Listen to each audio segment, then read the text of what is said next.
I've been contracted by the Bureau a dozen times in the last 4 years, mostly sinkhole reports or rural spill assessments, the kind of work no one notices until it costs someone money. This one came through late in the season. An old mine outside a place called Evercreek, tucked in a valley that didn't show up on GPS until we were nearly there. The brief was minimal. A collapsed shaft from the 1930s, reportedly sealed after 17 fatalities. The town's records were inconsistent, and what little had been digitized didn't match the state's. Our job was to assess any remaining liability, test for subsistence, and determine if the land could be safely reclassified for timber lease. In and out. No context needed with the townsfolk beyond a courtesy heads-up. We hit the edge of town around noon.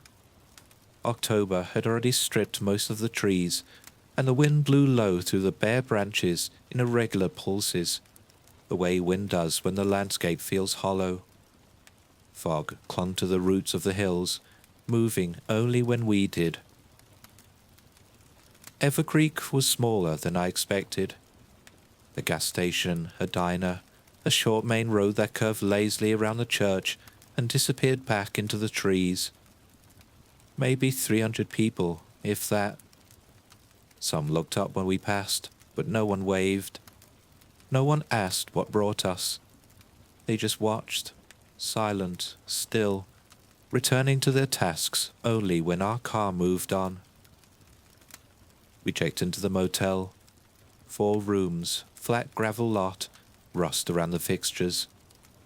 The woman at the front desk handed me the key without asking my name. There was a small guest book by the window, but the last signature was dated 2 weeks ago. My apprentice, Seth, took the room next to mine. After dropping our bags, we drove the half-mile to the mine site. The access road had been overgrown with vines and thistle, but the path was still clear enough to follow on foot. Old warning signs hung loose from metal rods, faded to near illegibility. A half-rotted fence surrounded the mouth of the mine, with caution tape haphazardly fluttering from rusted stakes. We walked the perimeter, marking out potential weak points in the soil and flagging erosion spots. The ground was mostly stable, though I noted a shallow depression near the north side that looked fresh. I was jotting notes when Seth called me over. Just outside the broken section of the fence was a bundle. It looked deliberately placed, not dropped or blown in. A small, scuffed baby shoe, a hand mirror with a cracked spider webbing out from one corner, and a velvet pouch, its drawstring rotted. Seth opened it. Inside was a single child's tooth, browned with age. He turned to me with a half smile. Guess Halloween starts early out here. I shrugged, reached for a nitrile glove for my kit, and bagged the items. Probably old memorials, I figured. Maybe a local tradition, or just some grief left to wither out in the open. Either way, we couldn't leave it there.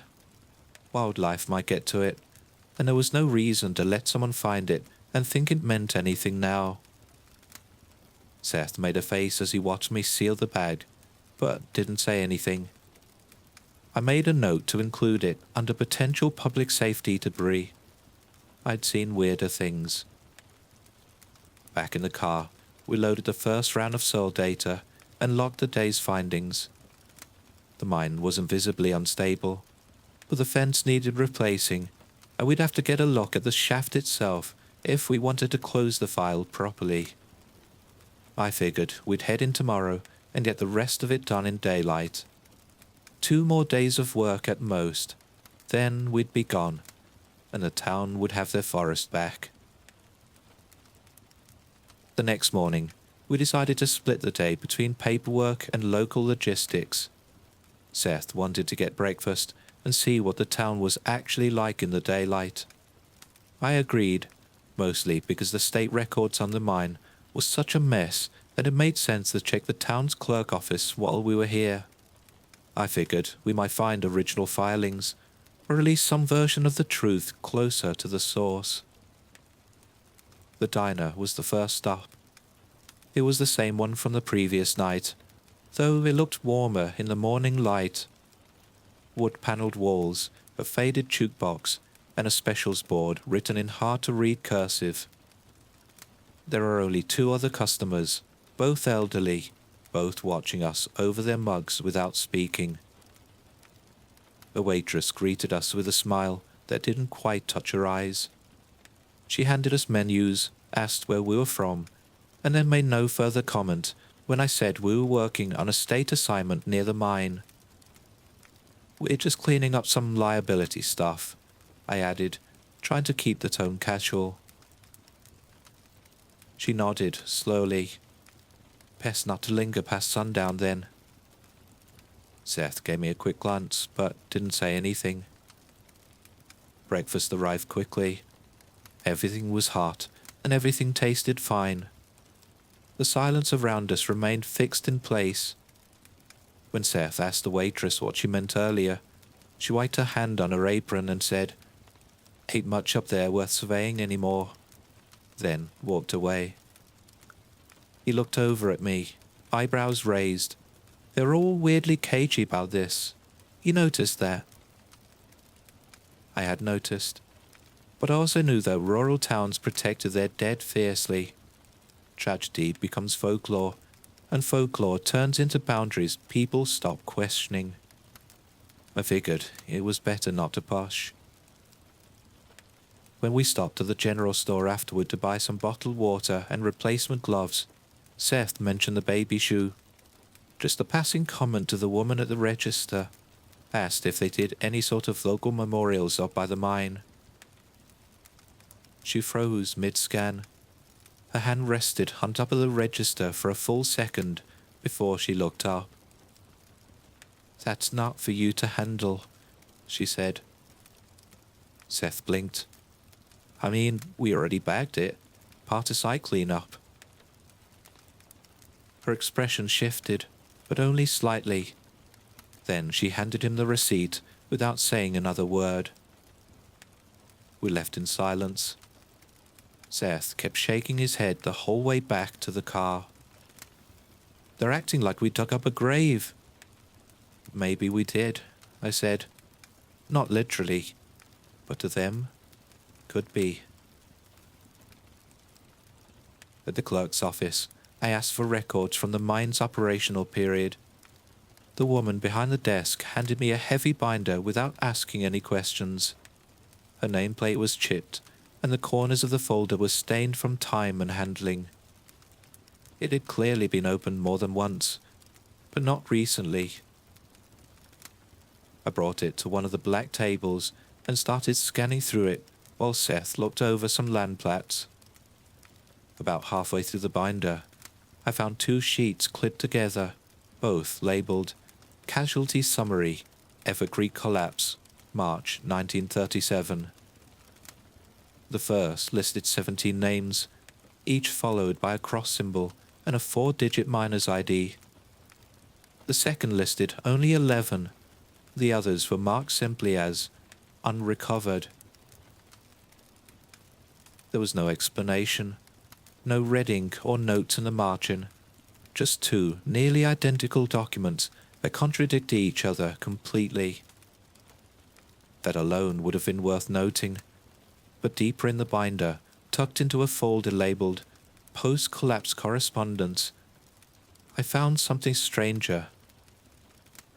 Photocopies of town death certificates, bundled by decade. Some were handwritten, others typed in fading carbon.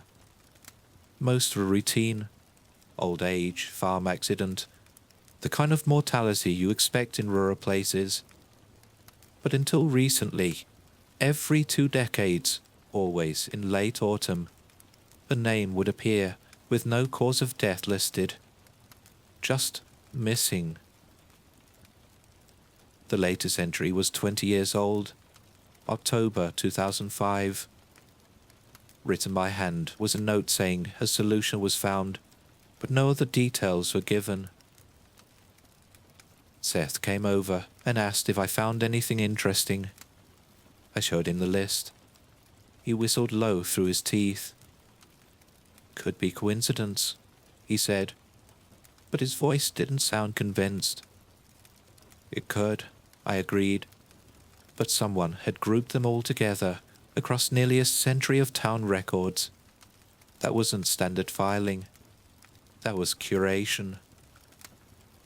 When I asked the clerk if anyone was expecting us at the site tomorrow, she shook her head. "We don't go up there," she said. "Not anymore." She didn't elaborate. I didn't ask her to. Outside, the wind had picked up. It came down from the ridge in slow, cold currents, the kind that settles into your clothes when you stay there. We drove back to the motel without speaking. The next day, Seth stayed behind to catalogue soil data while I returned to the mine site alone. The air was colder than it had been the day before. The sky was grey but dry, and the woods held a heavy stillness that felt deeper than weather. I paced the perimeter again, noting where the ridge sloped toward a cluster of collapsed timbers that had probably once supported the original access trail. From there, the forest pushed right up against the edge of the old fence, its roots lifting the earth and stone in uneven patterns. It wasn't dramatic subsistence, but it suggested slow movement beneath the surface, the kind of thing that wouldn't appear on modern records unless someone went locking. That was when I heard it. A faint metallic sound, sharp, rhythmic. It came from somewhere beneath the ground, distant but consistent. The kind of sound that might have been dismissed as wind dragging through old ventilation shafts or water dripping from rusted struts onto a hollow steel plate. But the intervals were too clean, steady. It struck stone and ran out in short echoes, as if whatever was causing it was focused on something specific. I stopped walking, crouched, and pressed my palm to the earth. Felt nothing. The vibrations, if they existed, were too faint. Still, the sound continued for another 10 seconds. Then it stopped all at once. I stood slowly and scanned the surrounding slope. Just past the trail collapse, behind a clump of buckthorn, I saw something that didn't belong. A small clearing, half swallowed by moss and leaf litter. A shallow pile of items sat at its center, arranged with deliberate spacing. Not trash, and not abandoned. A silver ring, tarnished and bent at the edge. A folded photograph, warped from moisture, but still showing the face of a man standing beside a truck. A pale braid of hair, tied at both ends with twine. All of it was placed with care, though the elements had done their best to erase the intent. I stood there for a long time, trying to piece together whether this was grief, folklore, or something else entirely. It was too far from any graveyard to be a memorial, and the items were too personal to have been discarded by chance. I photographed the scene from a distance, then logged the GPS coordinates, and returned to the motel. Seth was in the lobby, working through the geology report over a coffee that had long since gone cold. I dropped into the armchair across from him, and relayed what I'd found. "Second one, huh?" he said. "You think it's part of the same tradition, like another offering site?" "It has that feel to it," I said, "but nothing official. No plaques, no town maintenance.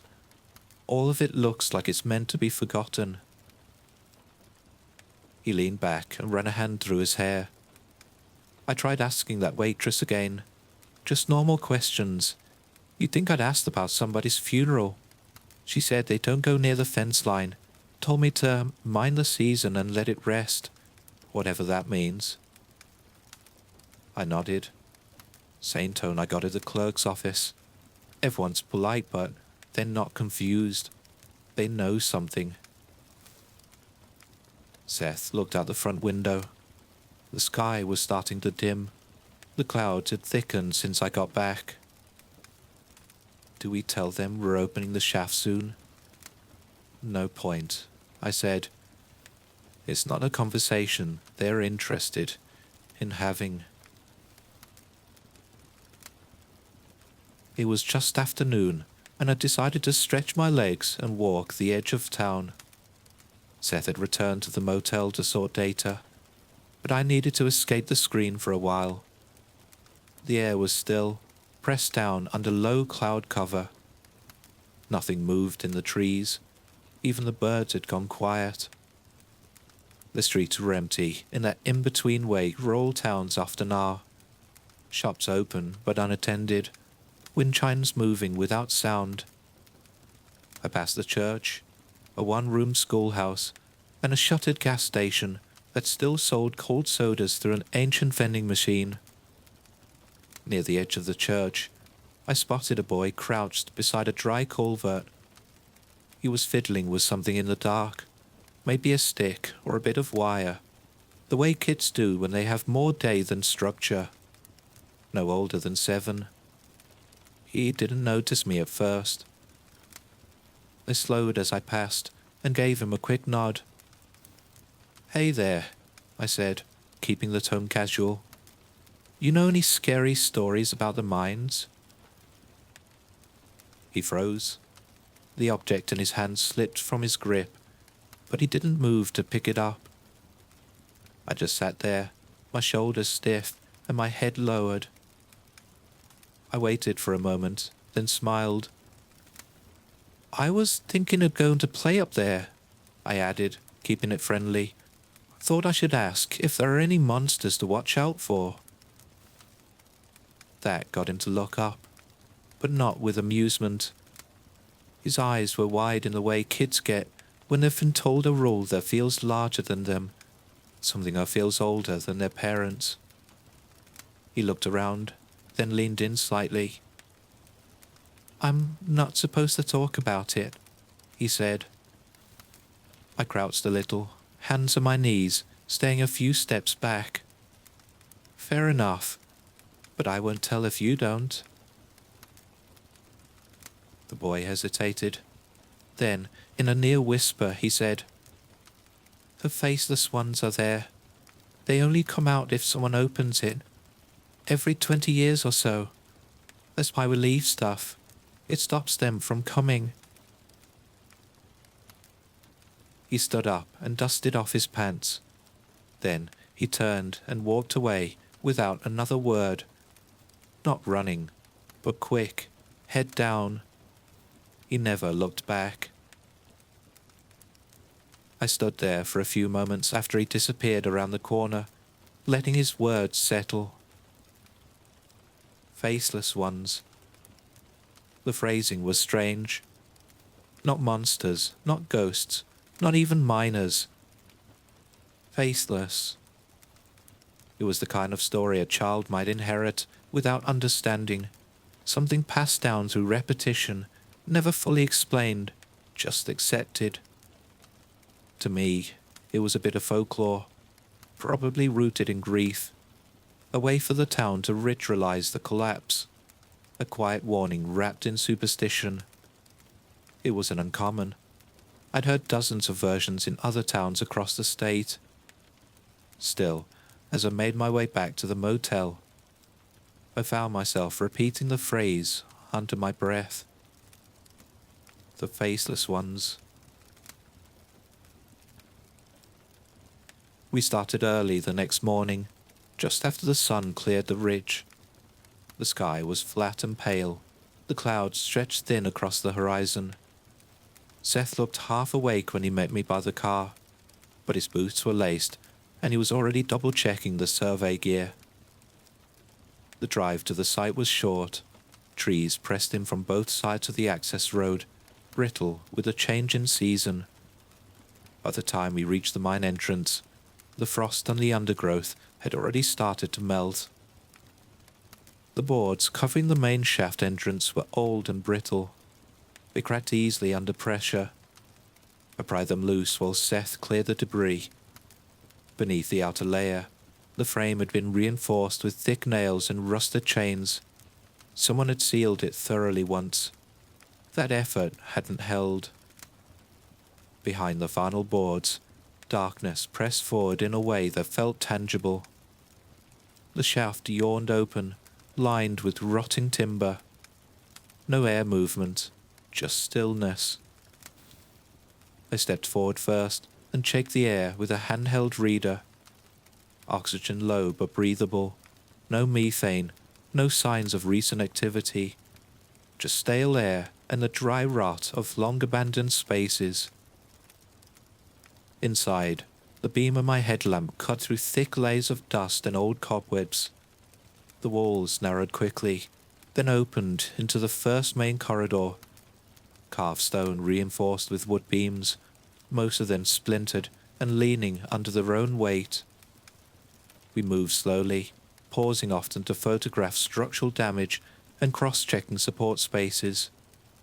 Seth handled the laser mapping, marking depth and slope gradients as we went. The process was tedious, but necessary. No shortcuts with work like this. About an hour in, we both paused at the same time. A sound had drifted up from the tunnel ahead, faint, sharp, a metallic tick, followed by a pause, then another. Regular intervals, clean repetition. Seth raised an eyebrow. "You hear that?" I nodded, already listening harder. The sound came again, distant. It echoed faintly along the stone, but not enough to locate a source. "Could be water dripping," I said. "If this metal piping's still embedded in the rock, the echo can carry." Seth didn't respond, but I could tell he didn't buy it.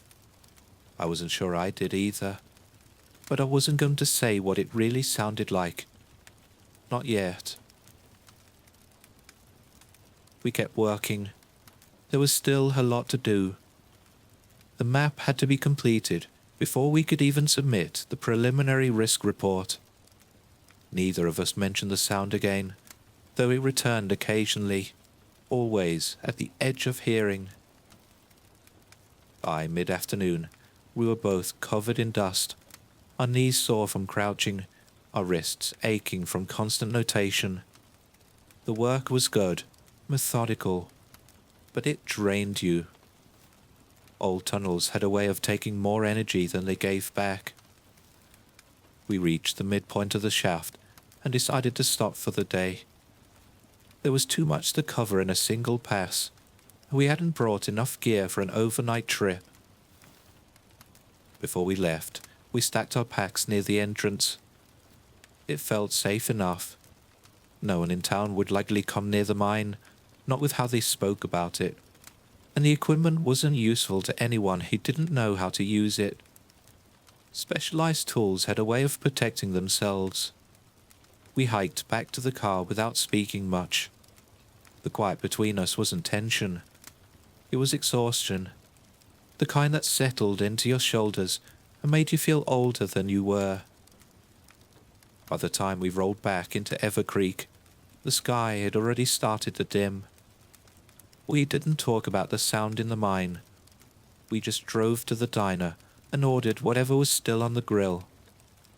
We were dirty, tired, and hungry enough to forget everything else for a little while. The diner felt warmer than usual when we stepped in. The windows were fogged at the corners from the kitchen heat, and the overhead lights hummed softly above our booth. We sat near the back, away from the regulars who always clustered close to the counter. Seth looked worn out. He rubbed his eyes with the heel of his hand while I flipped through my notebook, cross-checking some of the beam measurements from earlier. Our boots left a trail of dry mud across the floor, and the waitress didn't ask us to wipe it up. She just dropped off 2 waters and walked away. We ate slowly, tired from the work. Neither of us had much to say at first. Eventually, Seth broke the silence. "That place was empty," he said. "Not even a raccoon down there. I don't get what they're so scared of." He said it too loudly, not shouting, just casual, the kind of volume people use when they assume no one is listening. Someone was. A man in a booth 2 tables over turned in his seat. He stood up, slowly, eyes locked on us. His voice was sharp enough to cut through the entire room. "You opened it."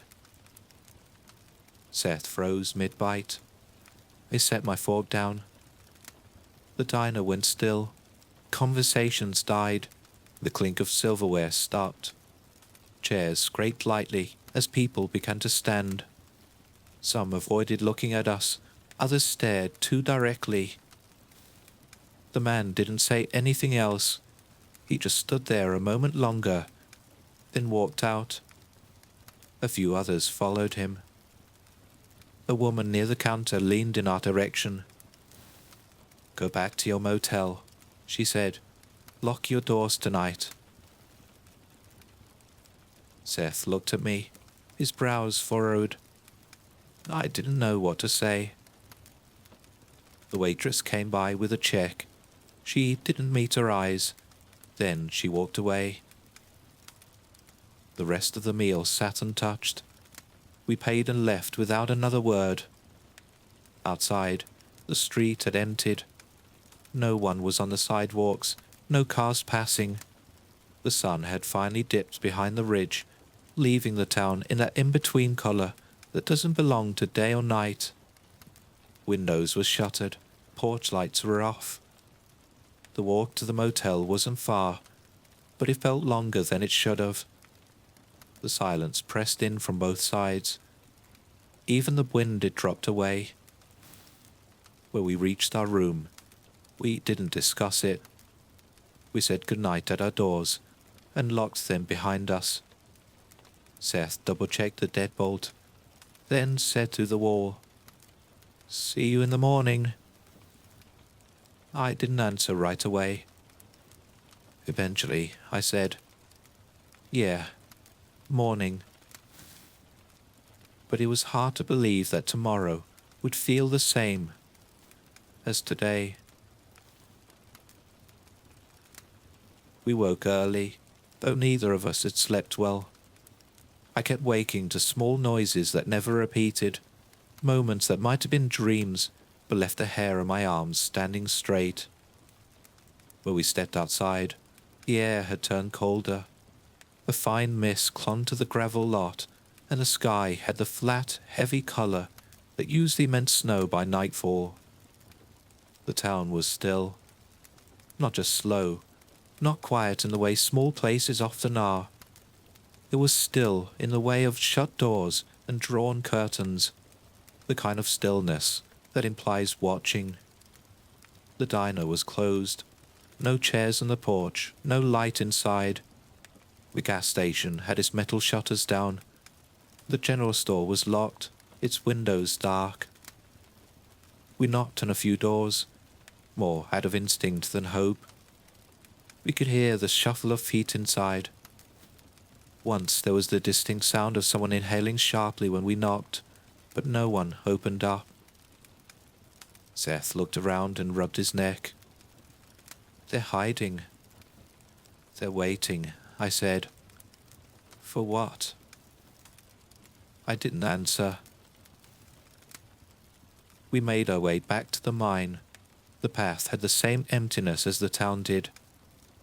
At the mine entrance, everything was untouched. The boards we had pried loose still lay in a neat stack by the opening. Our gear sat just where we left it, the dust undisturbed. It felt wrong to step into the shaft again, but we did. The job wasn't finished.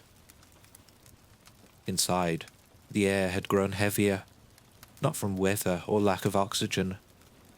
There was simply a pressure to it now, the kind that settles behind your eyes and makes your jaw clench without knowing why. We worked in silence, mapping, photographing, and logging. I tried to focus, but every few minutes, the sound returned. Tick. Metal on stone. Pause. Tick. It echoed from deeper in the tunnel, always past the last point we'd explored. Never louder than a soft chime, but enough to hear, enough to feel in the joints of your teeth. Seth stopped once to ask what I thought it was. I gave the same answer I had before. Groundwater, pressure shifts, old machinery. But I knew he didn't believe me. We left earlier than we had the day before. Neither of us wanted to be in the shaft when the light failed. Back at the motel, the hallway smelled faintly of cedar and dust. Our doors were closed, but something had changed. Inside my room, on a table beside the window, sat a basket. Wicker, lined with cloth. No tag, no note. Inside was cheese, wrapped in wax paper, jerky salted in dents, bottled water, 6 tall containers, labels peeled off. Seth called from his room. He had one too. We stood in the hallway a moment, baskets in hand. "This isn't hospitality," I said. "No," he said. "It's rations." We didn't talk about what that meant, but I left the basket sealed when I went to bed. I woke to the sound of something slamming against the door. Not knocking, not a fist. It was heavier than that. Blunt, deliberate, paced with a kind of weight that didn't need to rush. The first strike rattled the frame. The second made the bedside lamp flicker. I sat up too fast and nearly fell out of bed. My mouth was dry. I hadn't heard any footsteps or voices leading up to it. Just the bang. Then another. Then the silence in between. I thought at first that the townspeople had decided to force us out, that the warnings had turned into action. I imagined a group outside with flashlights and tools, fed up with our presence, tired of whatever they thought we had stirred. But I didn't hear voices. No muttering or yelling. Just one more slow, heavy impact against the door. The hallway light under the door flickered once, then dimmed. I backed into the bathroom, shut the door and locked it. It was a flimsy bolt, the kind meant for privacy, not protection. I sat down in the corner beside the toilet and tried to slow my breathing. Another blow shook the walls. Then came the sound of wood splintering, longed, drawn-out cracking, the groan of material given way under pressure. Whatever was out there had started breaking something apart. But it wasn't my door. The sound shifted. I heard a scream. Seth. It came from the room next door. Not just one shout. It stretched out, ragged, panicked. I heard furniture scrape, then crash. Something was being dragged. Not fast. A slow pull across the carpet. Seth screamed again. Then it cut off, sudden and sharp. I pressed my hand over my mouth and stayed completely still. My own breathing felt too loud. Then came the creaking. Not footsteps, just the sound of something shifting weight. A slow movement, wood bending under uneven pressure. The hallway groaned. Minutes passed, then more. No more sounds, no more movement. I didn't open the door. I didn't speak. I sat curled on the tile floor, knees pulled to my chest, staring at the space beneath the bathroom door and waiting for the sky to turn grey again. It was a long time before dawn came. When morning finally came, I stepped out into the hallway, expecting to see the remnants of a break-in, maybe even the police. But the corridor was clean, the carpet undisturbed. My door stood intact, latch untouched. I crossed a few feet to Seth's room and felt a shift as soon as I reached it. His door was split down the center. The frame had been torn at the corners where the bolts used to be. The handle hung loose on one screw, and the paint around the lock had buckled outward. 4 clean holes had been punched straight through on the bottom half of the door. They weren't ragged. They were narrow and round, drilled deep and deliberate, about the width of a pickaxe tip. Inside the room, the sheets had been stripped halfway down the bed. The nightstand lay on its side. The floor was scuffed in a wide arc, the carpet torn where something had been dragged. A dark red smear trailed from the bed to the door, then turned toward the parking lot. Outside, a woman in a plain grey sweater was mopping the pavement with slow, practiced strokes. She worked in silence, pushing the soaked fibers across the concrete. The red line faded behind her with each pass. She never looked up. I stood there for a long time, waiting for someone else to appear, for a police cruiser, a medic, a crowd. But no one came. Eventually, I left the motel and walked into town. The streets were no longer empty. The diner had its chairs back out. The gas station pumps were humming again. A man was putting out a sandwich board for the lunch special. People passed me on the sidewalk without stopping. Near the post office, I found a small group gathered in the street. 6 men and women, all standing in a loose formation. They weren't holding anything. They weren't armed. Just waiting. One of them, a man in a tan coat with sleeves too short for his arms, stepped forward. He was maybe 50. His expression was neither kind nor angry. "It's time for you to go now," he said. I stared at him. "What happened to my partner?" No one answered. I tried again. "What happened last night? Where did you all go the day before? Why are you acting like this is normal?" The man's mouth twitched once at the corner. Not quite a smile, more of a signal, a recognition that my questions didn't need answers. "An offering has been made," he said.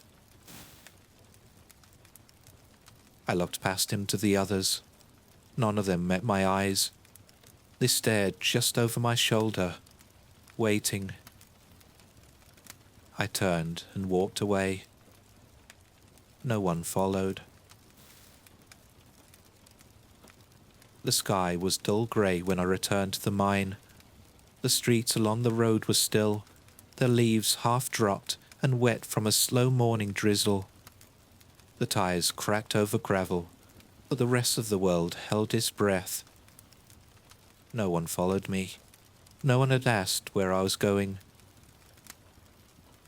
The entrance had been sealed again.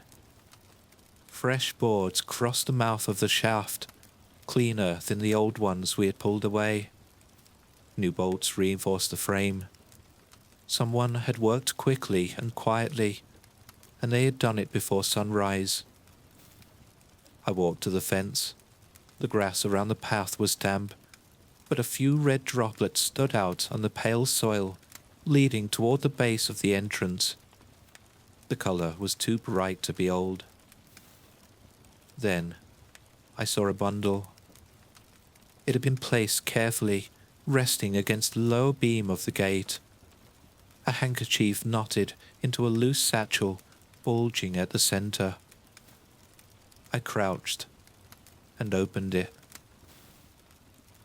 Inside were the same kinds of items we had found before. A ring dulled by age, a lock of hair braided and yellowed at the tip, two small teeth that looked far too human, and nestled among them in a pile of offerings, the plastic corner of a clipped work badge. Seth's. His name, his face, still clean, still laminated. It must have been taken from the pack we had left behind. I stood, slowly, holding the bundle against my chest, then lowered it again, and left it there. I pieced it all together. Something in the minds, the faceless ones that I heard about, were in there. Whether they're lost souls from the collapse or something far older, I did not know. But what I did know was how they kept them back. Memorabilia, memories from when they were alive, left on their doorstep, maybe a reminder of their humanity to stop claiming more souls. They had solved this, worked this out over decades, and we came in and messed things up. And how could this have gone any different? If some hit came out raving about monsters and rituals, we'd have pushed them aside to do our work. No one had told me what to do next. There was no official protocol for this, no field manual entry labelled folklore, no checkbox for an offering made in someone else's name. I sat in the driver's seat of the truck with the engine off and opened my field log. Mine structure remains unstable, conditions hazardous, collapse risk high. I paused. Secondary fatality during inspection, body unrecoverable, recommend indefinite closure. I didn't sign it right away, just closed the book and rested it on my lap. Then I looked back at the mouth of mine. I never heard the ticking sound again, but I also never went back.